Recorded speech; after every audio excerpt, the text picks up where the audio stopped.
Hello. Hi, thank you for joining us today.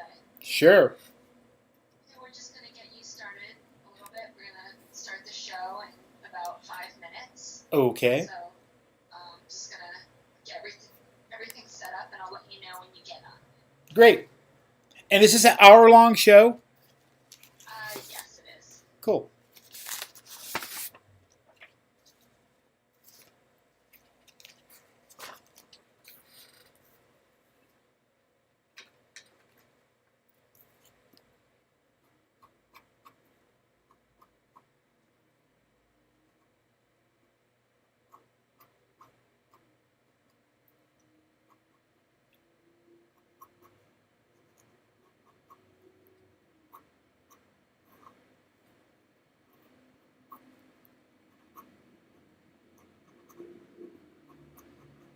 Robert, Yes. are you watching something, or do you have some audio on? No. No? Uh,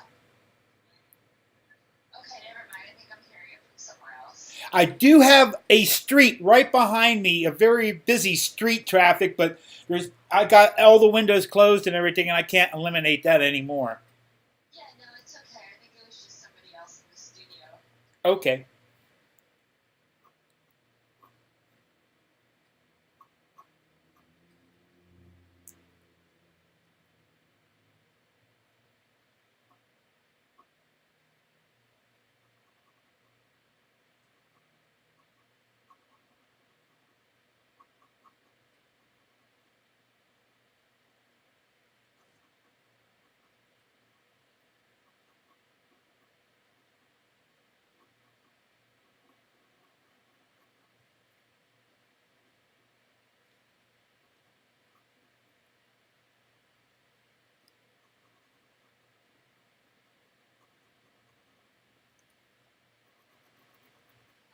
Robert? Yes.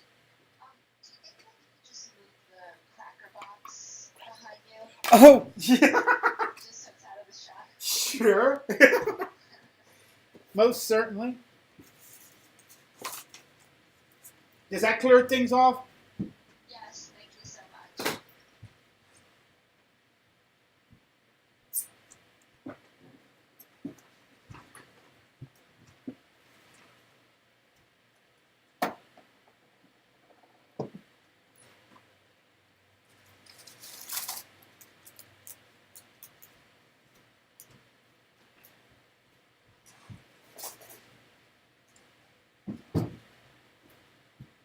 That should look a little bit more normal now. Yeah.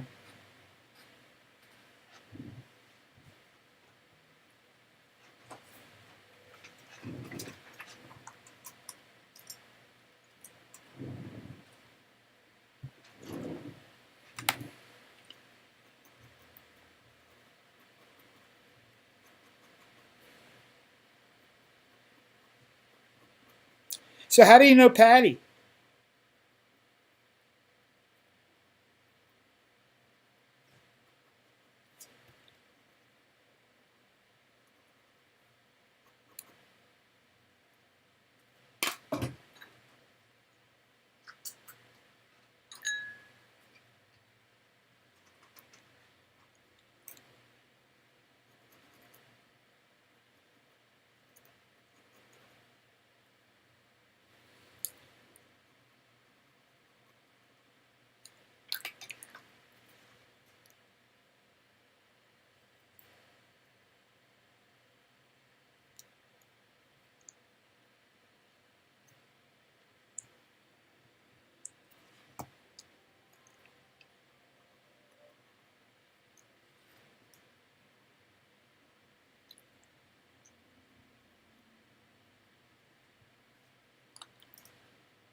At the intersection of social and mass media, TV and the web, this is the Video Call Center.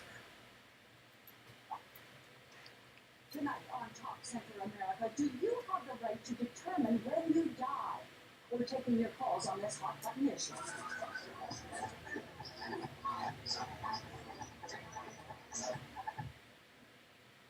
Hello, everyone. I'm your host, Diane Diamond. Now, look, everybody is going to die. We don't talk about it a lot, but that is the fact. The question is, of course, how? Will it be painful, painless, and quick for you, or will you suffer through a terminal illness and have unbearable pain for weeks, months, maybe even years? Now, if it is the latter, and I hope it's not, would you like the right to be able to take your own life? Would you like the right for a loved one to be able to help you take your life? Or maybe you think that that kind of a decision is not up to us, but up to a higher power. I want to know what you think about this hot button issue. Get on Skype, call us here at Talk Center America, no spaces in between those words, Talk Center America, and let us hear your questions or comments. Now, this is a complex issue, so to help us get through it, we have some experts tonight. First of all, the director of a group called Compassion and Choices, Dr. David Grube, is with us from Oregon. Hi, Dr. Grube. Thanks for being with us. You're very welcome. Oh, I appreciate it so much. Also, tonight, another group that deals with this situation is in Canada, Ontario, Canada. They're called Dying with Dignity, and their representative here with us tonight is Dr. Jerry Ash. Dr. Ash, thanks for being with us. Welcome. Yeah, I look forward to talking to both of you gentlemen. Right now, though, everybody come on over here to the call-in center, the TalkCenterAmerica call-in center. There are a lot of people standing by with questions on this issue. Let me bring up our experts again, Dr. David Grube and, of course, Dr. Jerry Ash. Gentlemen, thanks so much. I want to begin by talking about, of course, the case that prompted this, and that is the case of this young woman here, Maynard. I'm sorry, I've forgotten her first name. Bernadette Maynard, I believe it is. Brittany Maynard, I'm sorry. Yeah, Brittany Maynard. She, of course, came to your group, Dr. Gruber, and asked for help in her final decision. She, of course, had an inoperable brain tumor. My question to both of you is, since this case made the media, your phones must have been ringing off the hook. Dr. Gruber, you first. Well, yes, she was a very brave person and a very intelligent and well-spoken person. And her case certainly did bring a lot of attention to this and has certainly made national choices phones ring off the hook. Yeah. Dr. Ash, what about your group there in Ontario, Canada? What are the laws in your country? Well, we've been very busy lately because the Supreme Court of Canada has just heard the case of 15, in which they are going to be ruling within the next 6 months on an appeal of the case of British Columbia, the well-known woman, Gloria Taylor. So I think in Canada, with Dying with Dignity Canada, we've been following this, of course. There's been a lot of tweeting on Twitter and various articles that have come up. A lot of them in support of it. I think I saw one that was, I don't know what they did, but found some way to sort of criticize the process chosen by this woman. But in general, very supportive of them. Yeah. Do you have numbers on that, Dr. Grube? In the United States, what's the percentage of Americans that are for this? I don't have those numbers. I think the majority of people are for it now. I think approximately 70%, but I don't know for sure. Yeah. Well, we need to make it clear, though, only 5 states in the United States, and we took a map from your Compassion and Choices website, Dr. Grube. Let me put that up on the screen here. There it is. Can you explain this now? The states in green have right to die laws. Is that correct? What about the blue ones? Well, the green states, Oregon, Washington, and Vermont have the law now for death with dignity. Montana and New Mexico have had some court cases that have allowed it to occur, although there's not been a vote by the people or the legislature. Colorado and California are looking at this seriously, do not have the law at this time. Okay. We have a caller from one of the states that allows the death with dignity or the right to life, right to die laws. She's on the line now. Barbie W is calling in. Hi, Barbie. How are you? I'm doing really well, thanks. Do you have a question or a comment for one of our experts? I have a comment. I have had, unfortunately, to experience two my husband died of brain cancer 2 years ago. Oh, my. And a dear friend of 42 years who had a brain tumor inoperable who passed away this past summer. Dr. Grube, I can tell you that your organization was enormously helpful to myself and to the family of this woman who just died. We called, we got information, it was sent immediately, we got it within 2 or 3 days. The problem within New Mexico, as you said, Dr. Grube, is that this has not come before our voters. And so it's very, very, it's gray, completely gray. Now, Bobby, can I just jump in and ask, you went to Compassionate Choices for your friend, your female friend who passed away. What about for your husband? It was 2 years ago, and at the time we had a lot of hope that he was going to be able to make it. He had chemo and radiation, and he couldn't do surgery. We thought he was going to pull through, but after the second round of chemo, there was nothing he had a brain bleed. So we ended up bringing him home with hospice, and you know, he was great. He talked to us until 15 minutes before he died. Oh my, Dr. Grube, what does it mean to you and your group, with the director of Compassion and Choice, to hear someone who's actually benefited from your organization's services? Well, let me first say I'm very, very sorry to hear about those two people. I was a family doctor for 39 years. I've been retired for a couple of years. So I really am feeling very sorry for you. And thank you for your comments. It is warming to our hearts that we can help people in other states, but certainly we hope that more states will have the law, the death dignity law, so that there can be more compassionate deaths and not so much suffering at the end of life. Bobby, it's so nice of you to call. I really appreciate it. Thanks so much. Thanks so much. Dr. Grube, let's bring in Dr. Ash again here in Canada, Ontario, Canada. I have some Facebook friends in Canada, and am I correct in believing that there is one province in Canada that has right to die already, Dr. Ash? You are partially correct. The province of Quebec has passed legislation. At this point, it is still kind of in the development phase, going on from the legislation to actually bringing the legislation into effect. So there's still probably a year or two before we're going to see access to that. However, it's very encouraging to, I think we've all sort of taken our hat off to the Quebec law, and in the same case with the doctors group there in Oregon. Took tremendous courage many years ago to get that started. And gentlemen, to either one of you, perhaps Dr. Ash, talk about the laws in other countries. We cannot possibly be the only country agonizing over this. Do we, in fact, didn't I read that Belgium has had the right to die for quite a while and recently passed the right to die for criminal children? Well, that's correct. I don't know whether Dr. Grube was at the conference in Chicago recently, but we did have some representation from Belgium. And I know that the sort of gut reaction is to say, well, they're starting to euthanize children. But these are children who are suffering, who know and are able to make that decision, and whose parents are in agreement.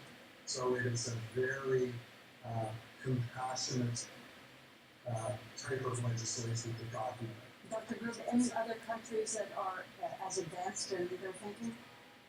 Well, England is London is thinking about this very seriously. Legislation is being proposed for next year. And also, I've had quite a number of Japanese TV show stations and newspapers contact me. They're very interested in this topic as well. It's interesting because we're talking about right to die for terminal children.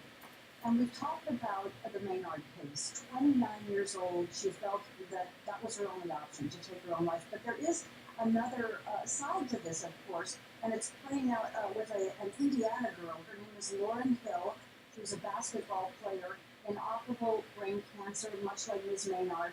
And there she is, just, I think, 18 or 19 years old. And gentlemen, she has chosen a very different path. She has decided to fight, go out, play college. They arranged for her to play her first and probably her only college basketball game, because she's not expected to live until next year. Next month. So with 1 month left to go, so we have to respect her choice as well, don't we? I absolutely agree with that. Compassionate choice is really for choice and for the prevention of suffering at the end of life.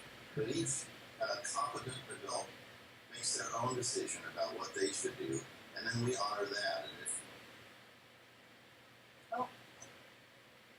he wants to. Right, exactly. So it's all about the choice of the individual person. You're not advocating either way, is that correct? No, not at all. No, it's about choice, openness, and patient autonomy, really. No. If I could intervene on Yes, that please. topic, I think in many cases, simply the knowledge that it is available will provide a lot of solace to the individual. And Dr. Green knows that about a third of people do not take the option and die a natural death. But at least they have the satisfaction of knowing that if things do get too difficult, then this is available to them. That's correct. And I'd just like to add a little bit more. Dr. Ash is correct, but furthermore, people ask their doctor, would they be, is this an option they could even consider, not a prescription or anything? And they, just knowing their doctor would be there to be with them and support them at the end of their life is very, very important. Yeah, absolutely. But tell me what the law is in different areas. I mean, isn't it that the doctor can write a prescription, the patient can take it home, use it or not, often they don't use it, but then the doctor is not allowed to be there when it's actually taken? No, that's not quite true. The doctor may be there. The doctor writes the prescription after there's a series of tests that we can talk about if you want. Anyway, the doctor writes the prescription, the patient picks this up, and that the patient must take the medicine themselves. No other person can administer it to them. That's what And the doctor may be present, but just as a support person. Right. We have lots of callers standing by, so let's go to another one. This is Sarah in Connecticut. Hi, Sarah. How are you? Hi, Diane. I'm fine. I hope you're well, too. I am indeed. Do you have a question or a comment about this issue? I feel really strongly that we don't really know when people are suffering, how much they're suffering, and that it really should be up to the individual to make that decision, as long as they are of the right age. I mean, I don't know what the age breakup is in Oregon. What is that? Do you know? That's a good question. Dr. Glug, or either one of you, do you happen to know? Oregon, it's 18. 18 years old. That's interesting. So an 18-year-old could decide whether or not to take their own life. That's awfully young, isn't it, Sarah?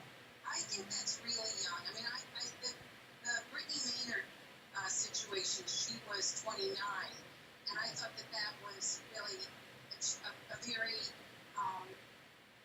a choice that she made, thinking it out clearly, based on how she felt. And she was married, and she had a husband to turn to and family members. I'm thinking 18 is really young. You sound like you talk about this at home, that you've given this a lot of thought, Sarah. I've been following the Brittany Maynard case, and my heart really went out to her family. I mean, I really felt like she was making a very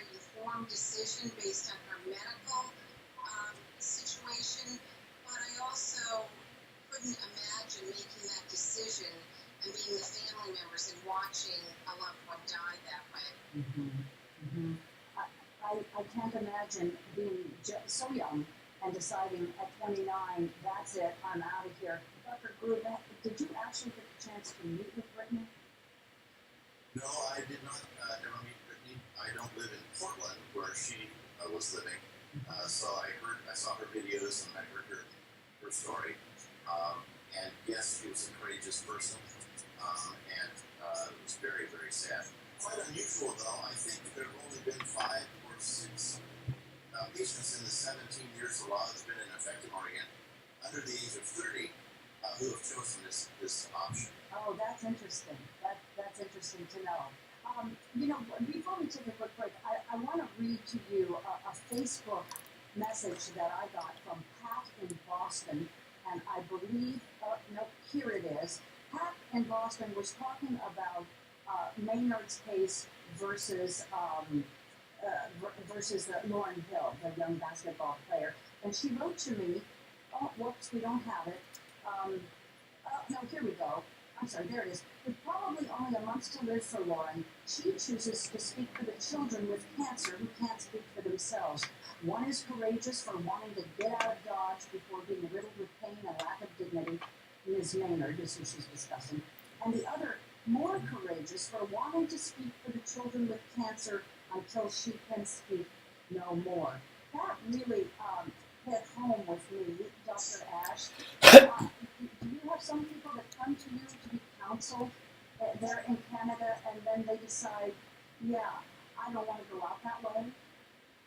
Well, to be honest with you, it's very rare to have a patient ask for assistance in dying or assisted suicide. You would get the impression that we would be inundated by requests, but it's our natural instinct to go on living as long as possible, despite sometimes amazing suffering that I witness. People want to stay alive. So I rarely get asked, and I can say in my career very, very few times, and I don't think it will increase with this new legislation. But to get on to the point about courage, I think both of those women are equally courageous. I do too. So I think it's just a matter, as Dr. Grube said, of the perspective, and they're both courageous.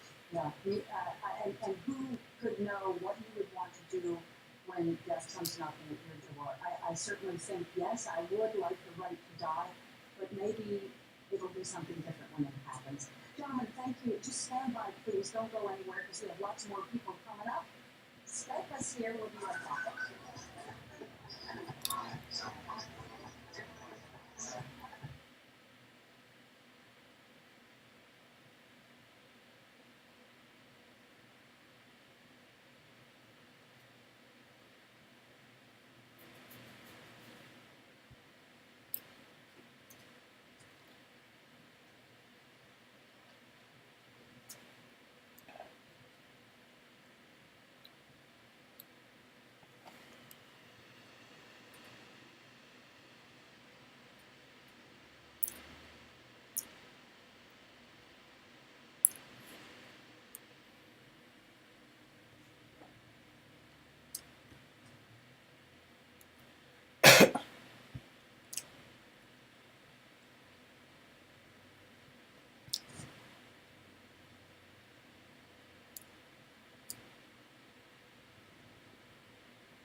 Welcome back to TalkCenterAmerica. We are talking about your right to die. Should you have that determination? Is it up to a higher power? Maybe should it be up to the government?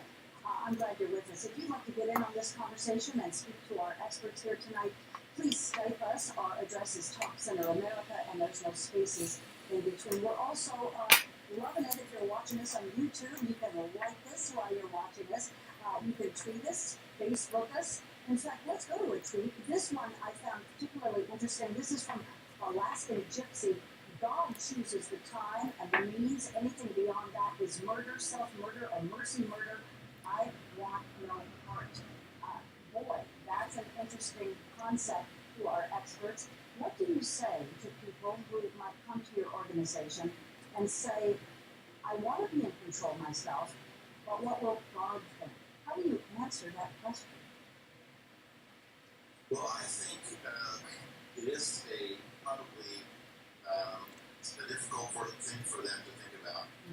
But in my own heart, it's really hard for me to imagine what God thinks. I am a Christian, but I don't know what God thinks. So to me, these people, the people who choose this, who are confident to make the decision, are about to die. They're very, very near the end of their life, and it's only a matter of days this way or that. So for them to have the choice, I think, is very, very important. However, it's always important for those people who believe that this is against God's will, whatever that is, have the opportunity to have that faith and that belief. So I honor their faith. Interesting. Dr. Brewer? That would be our policy as well. I mean, if it's against someone's religion, then they should not be and would not be candidates for assisted dying. So, I think it's an individual choice, but we don't see people being able to dictate what a large percentage of the population feels is important to them on the basis of religious beliefs. I see we have another Twitter here, and this is also on the same subject we're talking about. Number 7, if you would please. Number 7, it's from the Bernie Scalero. That's a lot like playing God or Russian roulette with your life. It's all about the belief system, I think. Say, Barbie has stayed with us in New Mexico, one of those states that does allow the right to die. Barbie, you had another comment. I just have a question for either one of the doctors. Sure. In New Mexico, we do have, I don't know that we can say we have the law passed here, but when my friend was so terminally ill and all she wanted to do was die, we had no prescription. We had no doctor who would write her a prescription. And so it was extremely frustrating for us. We do have, like you said, Dr. Brew, we've got some court cases coming up, or there have been. But how do we help our citizens in New Mexico to get this right passed through so that we can contact our doctors, so that we can say, this is my choice? And have the doctors respond positively, Dr. Drew. That's the point. I guess we should explain that New Mexico has had a court case where a judge ruled that this was okay, but you can see how complicated it gets, Dr. Drew. I do know how complicated it is. I'm preaching to the choir, I think, right? And in Oregon, we are blessed to have worked this through, and it wasn't simple, and it took 2 votes and some court cases as well. However, I think in any state, and I hope in all states, the citizens will rise up and make this occur. It's not going to come from the doctors, and it shouldn't come from the doctors. It needs to come from the citizens. So in each state, it's going to take people working with their legislature to get a vote. Yeah, gonna take a while. We also have another call. Stephen is calling in from New York about this same topic. You're worried about government intervention, Steve? Hey, how are you? I'm great. So it seems to present a paradox here that what protein is supposed to do if they don't create a way for them to live their lives if they feel that's what they need to do. It is a matter of choice. As Dr. Who I understand is not easy for you as well. But what if somebody has made this decision? Are they supposed to do if they live in a state where it's not legal? Oh boy, that's such a great question, Steve. We're having a little bit of trouble with your sound, but to both of you gentlemen, so please call us back, Steve. Let's reconnect. To both you gentlemen, what do people do if they don't live in one of those few states that we see on the map here in green? What are they supposed to do? Well, maybe I could start in Canada.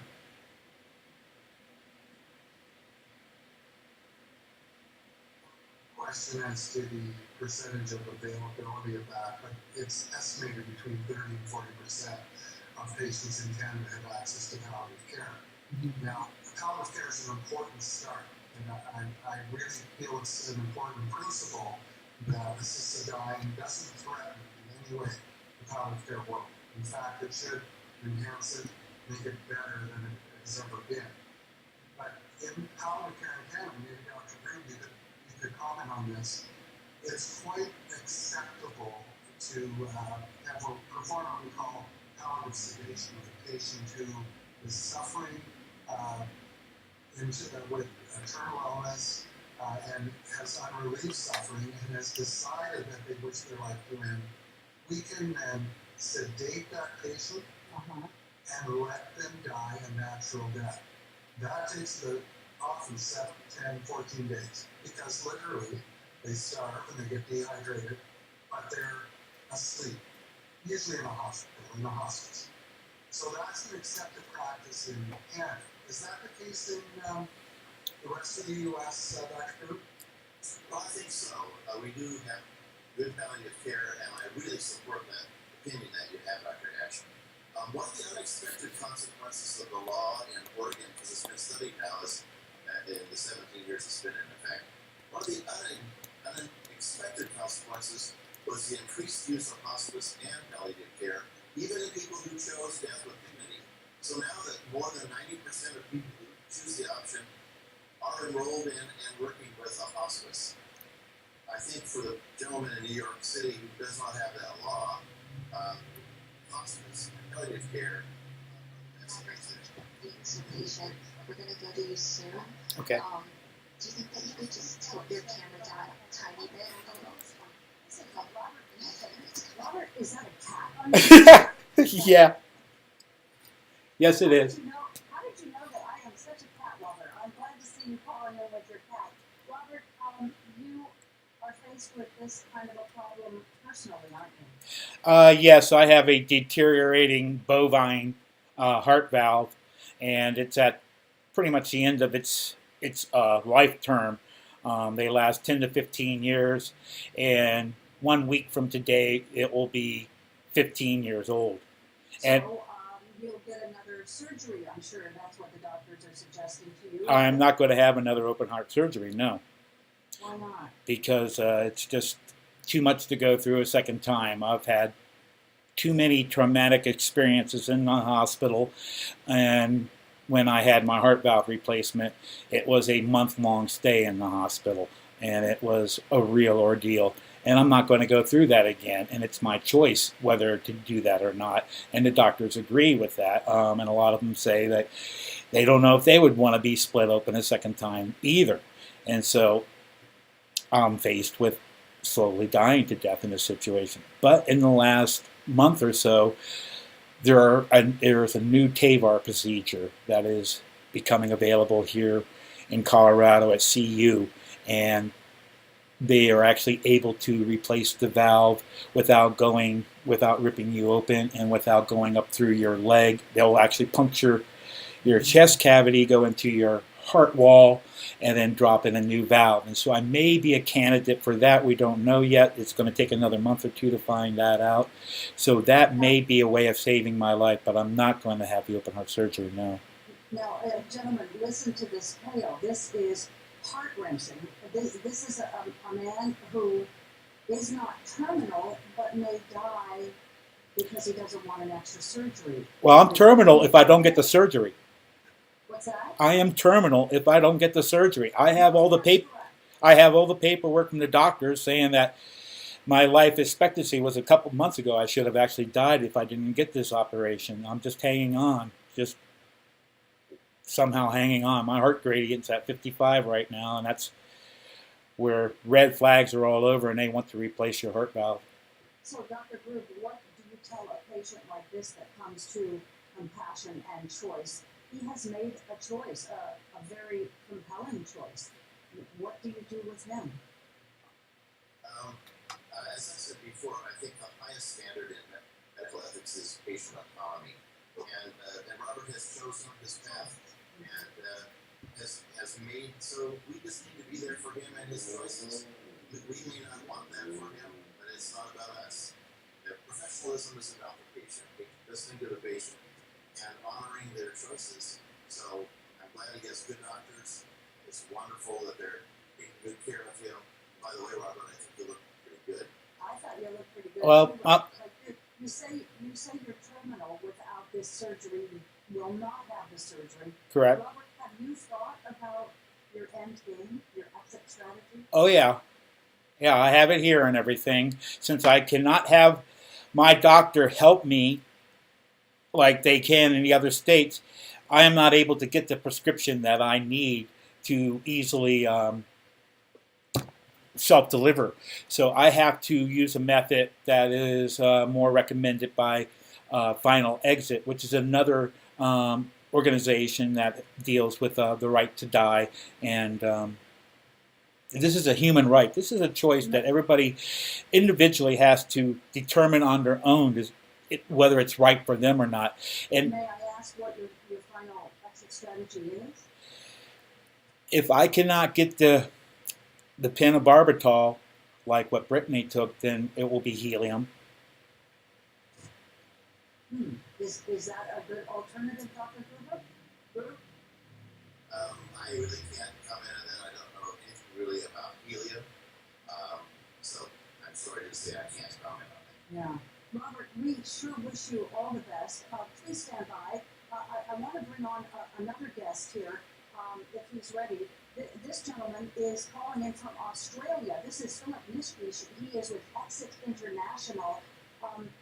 Philip, if I could just, because of time, I wanted to sort of explain your situation.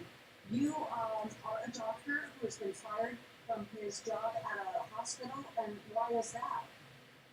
Yes, not so much at a hospital. It's because of the work I've been doing, well, not only in Australia, but in other places around the world, effectively giving people information that they would need to be able to have that final choice themselves. And that means running workshops where people learn how they can get the pentobarbital, which people so desperately want, and that does give them the option that they're after. And people feel relieved when they get it. So what we've been suggesting to people is that they should go ahead, not wait till they become terminally ill or become seriously sick, but while they still can, to get the drugs, put them safely aside, store them properly.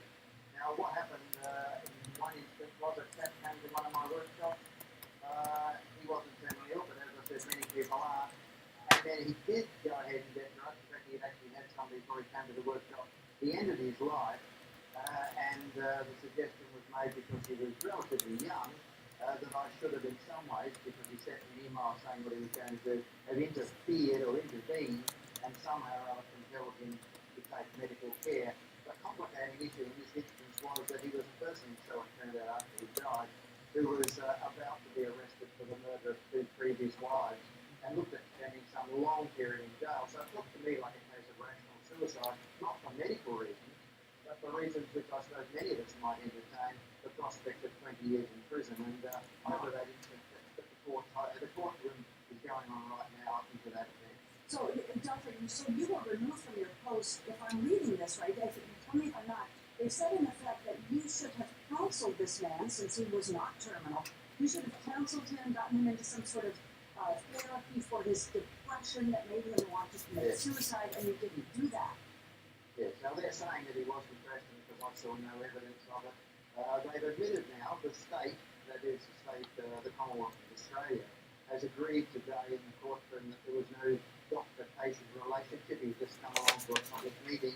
But nevertheless, they say there was a duty of care. Once I got an email telling me that I'm going to end my life in 2 weeks' time, that I should have somehow or other interfered with his very clear intention, and that was to take his own life. And the idea is, the point that's been made a bit by the Crown here today, is the idea that anyone who thinks of taking their lives, if they're not terminally ill, must be depressed and should be given some form of psychiatric care. As if they can't have a rational thought, even though they're That's dying. right.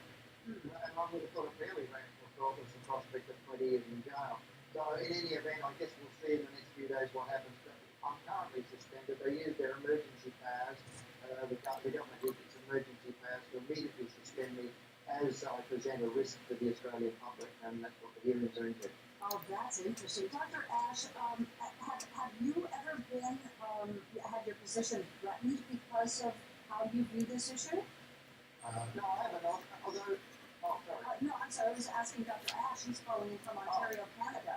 We have Australia, we have Canada, we have doctors from everywhere here tonight. Go ahead, Dr. Ash. No, I have not. Dr. Nitschke is very well known and has been involved in this field for many years. And I'm a relative neophyte the last 2 or 3 years. This has kind of arisen from my palliative care practice.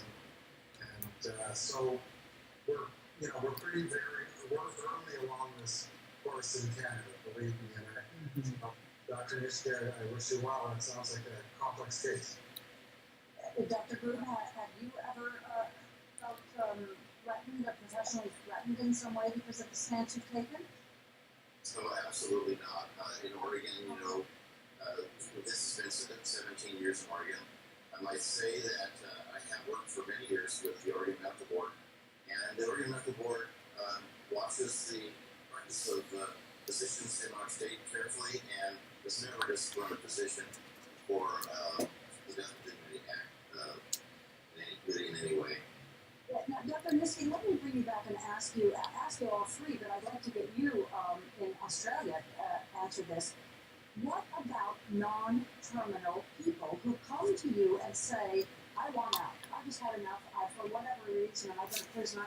Are you for not everyone being able to commit the right to die?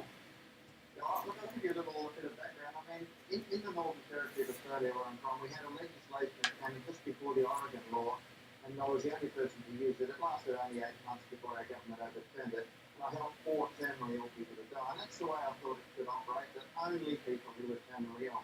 But since that time, I've come across an increasing number, actually in the subsequent 80 years, of people who have non-medical reasons for wanting to take this step.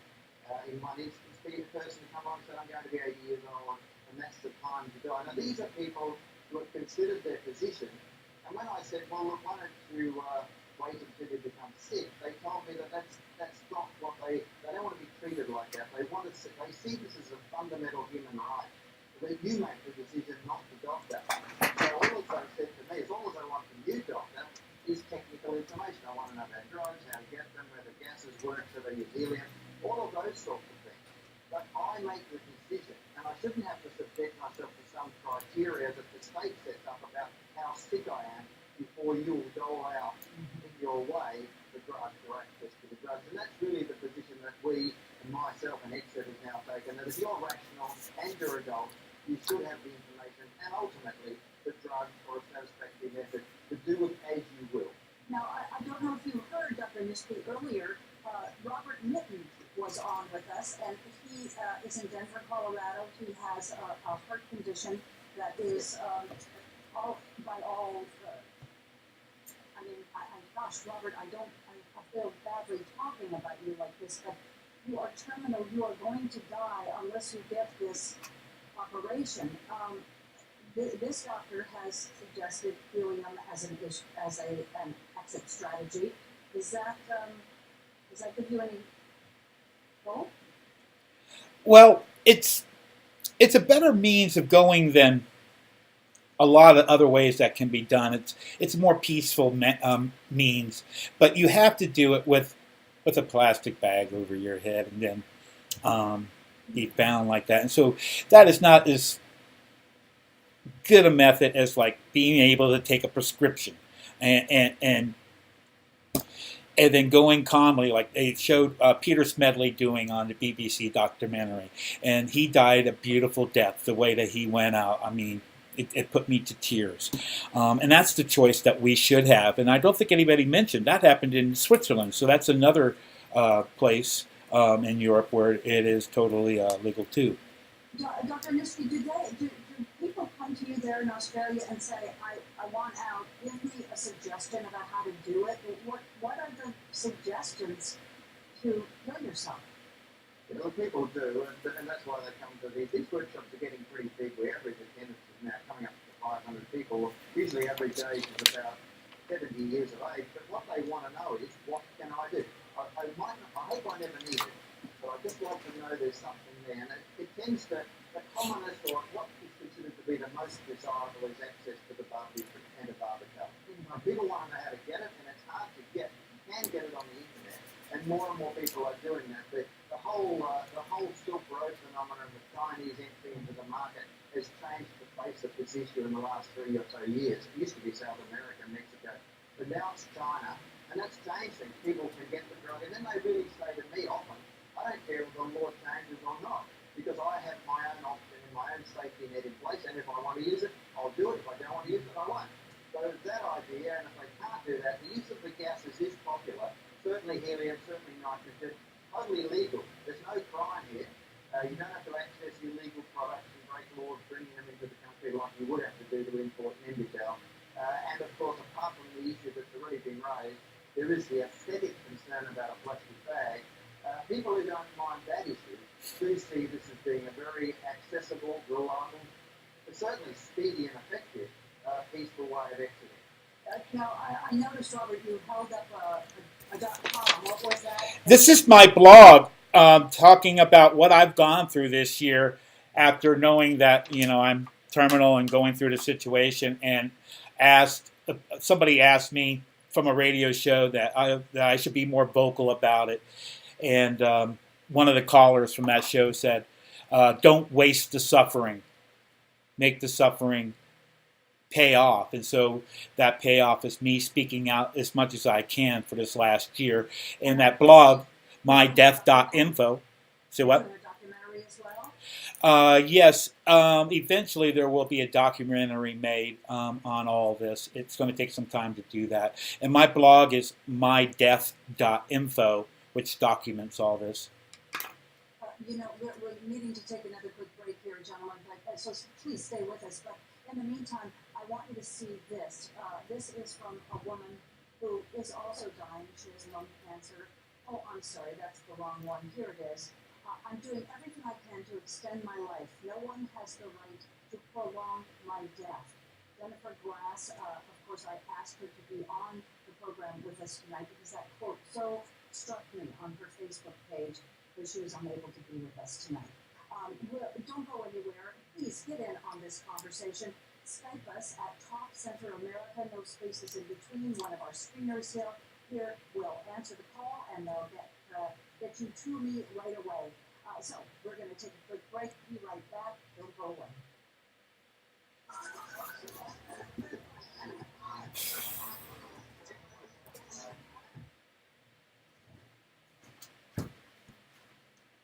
Mr. Meyer.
Welcome back to Talk Center America, where we are talking about the right to die, death with dignity.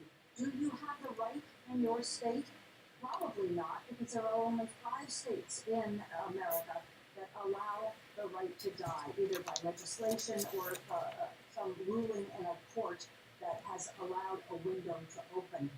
As we heard from one of our guests from New Mexico, where there was a court case.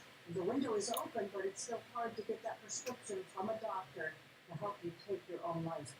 About that, the Catholic Church is outspoken about the right to life, and the Vatican put forward a statement after the death of 29-year-old Ms. Maynard out there in Oregon recently. Here's their statement. Suicide is not a good thing. Dignity is something different than putting an end to your own life.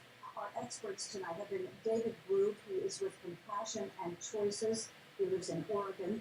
And also with us is Jerry Ash. He's with Dying with Dignity in Ontario, Canada. What's the response to what the Vatican says about what Ms. Maynard did? Dr. Hu, let's start with you since your organization helped her. Well, thank you. You know, there are a number of different definitions for suicide, taking one's own life. The people who choose this in Oregon, life have already been taken. They have a few days. So, my wife once said a very wise thing.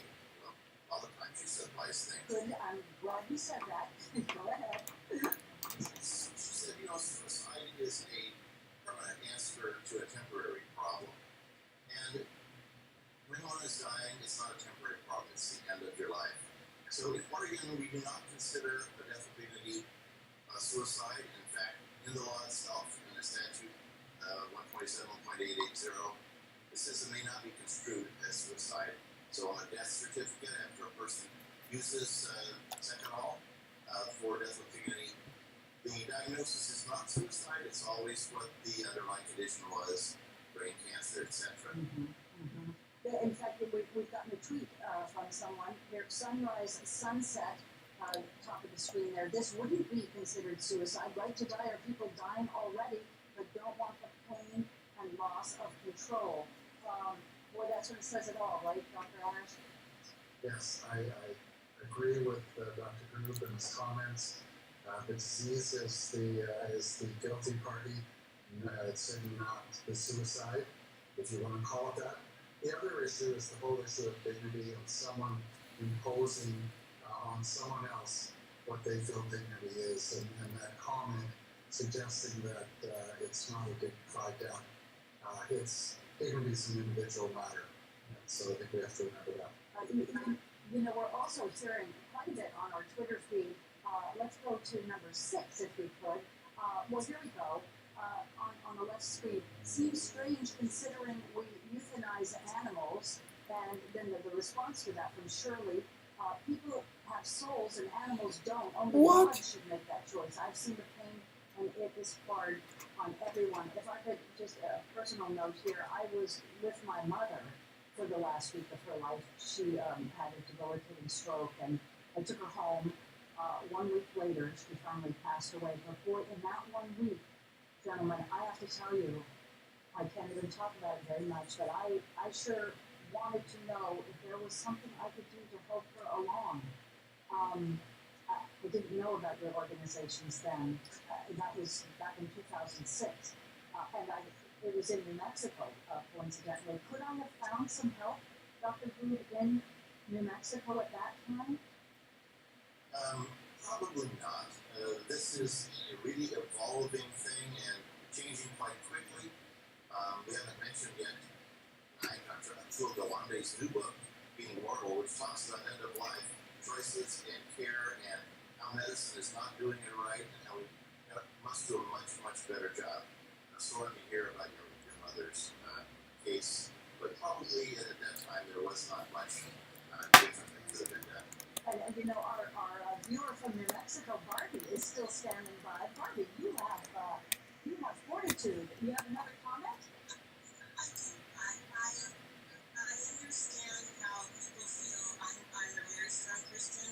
I do not see this as suicide at all. And Dr. Grube, I really appreciate you saying, you know, this isn't a person's choice. They can't get out of this situation. And seeing what I saw with my friend who died in July, with the palliative care she received, we couldn't communicate with her anymore. She was in so much pain and was under tremendous amounts of medication. All we could do is just go in and sit and we could talk to her, but she couldn't respond to us. And she was the one who said, I don't want surgery, I don't want anything, I want to go on my terms. And we couldn't provide it for her. And I just, you know, again, I apologize, my computer died right after I asked you the last question. And so I'll go on YouTube and watch it again. But I just think what you gentlemen are doing is so phenomenal and wonderful, and I can only hope that New Mexico can put a foot forward and get this going in our state as well as every state in the union. Here, here. How close are we, Dr. Grube? We looked at that map from your organization, Compassion and Choice. How many of those colored states there might actually do something sometime soon, do you think? Well, that's a great question, and again, I don't know that. I'm a medical director, and I do the clinical work for Compassionate Choices, not the political work. But I know Compassionate Choices is trying to get regional offices and national exposure. California, Colorado, Massachusetts, New Jersey, a lot of work being done in those states and other states. Certainly, we hope that soon other states will have this choice. You know, I have to ask both of you, medical experts, on this issue of right to die. What about the person who says, I'm 80 years old, I've had it, I'm tired, I just want to go? They're not terminal, but they're terminal in their own mind. What, do you ever have people like that come to your organization, Dr. Ash? At this point, no, I haven't.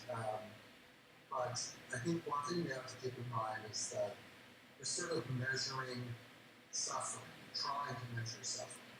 So an 80-year-old who is suffering from whatever ailment, that would have to be, I would hope, and that what we'd like to see in Canada is, we're not quite as far along the line as Dr. Mitchell.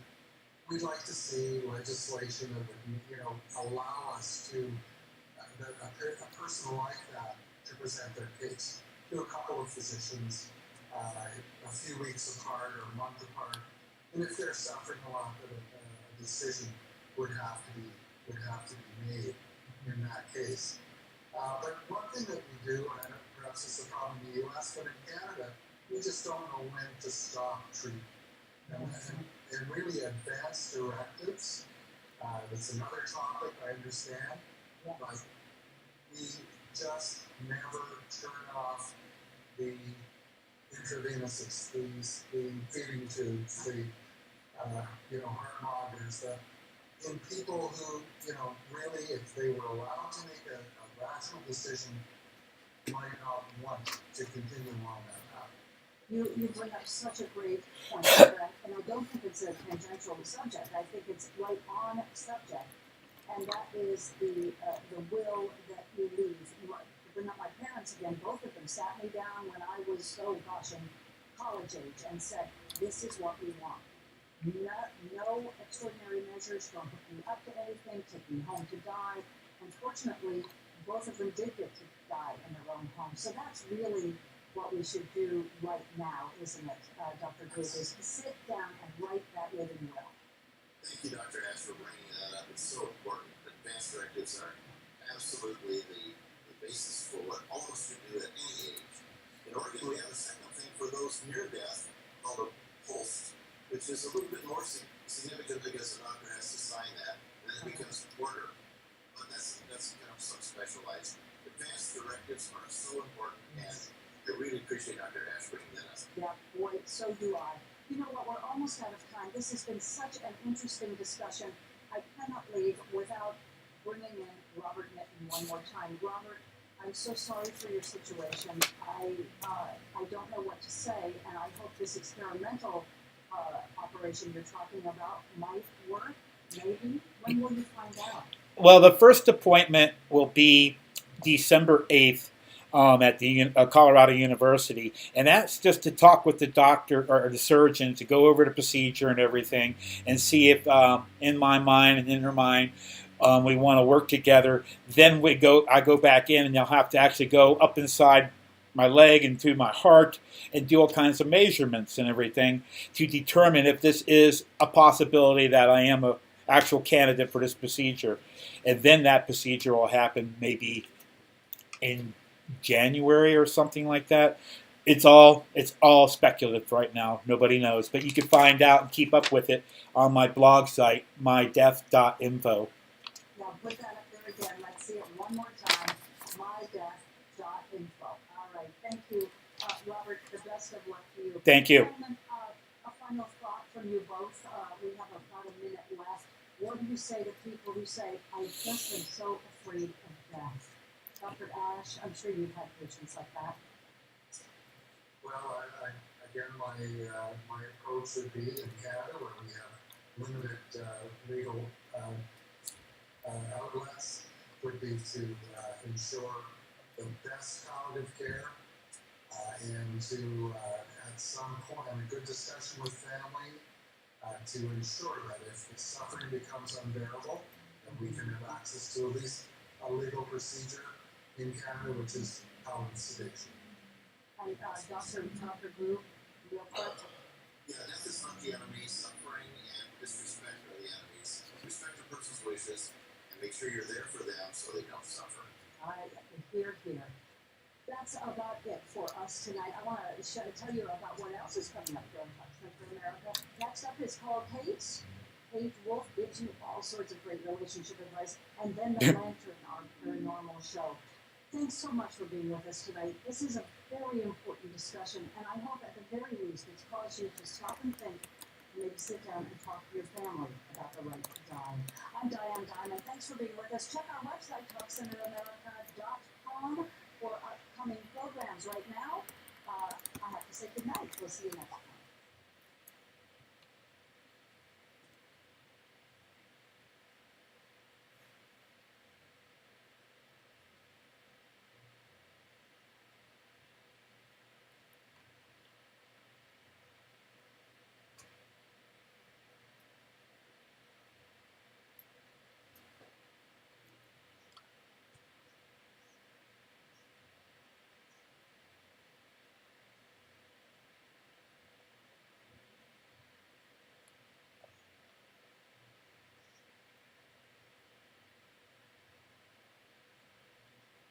At the intersection of social and mass media, TV and the web, this is the Video Call Center. Hello, and welcome to the first truly new television genre in 20 years. I'm Diane Diamond.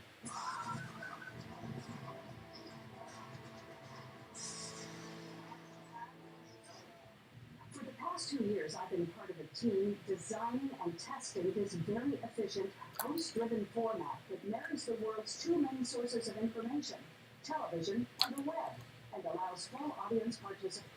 Thank you so much, Robert, for calling in. Thank you for the opportunity. Have a great night. Thank you. You too. Talk radio updated for television and social media and easily accessible by all demographics. I